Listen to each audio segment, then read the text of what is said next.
కనులారా వింటూనే ఎంత పాఠమైనా ఈజీగా తలకెక్కే ఐక్యూ నువ్వు.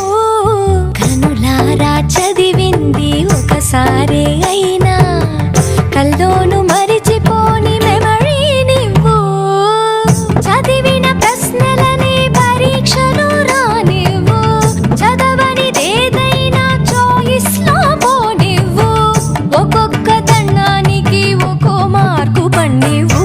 ఏ టెన్షన్ దరికి రాని ఏకాగ్రత నాకివ్వు. ఆన్సర్ షీటు పైన ఆగిపోని పెన్నివ్వు. తిరు తిరు గణనాథ దిద్ద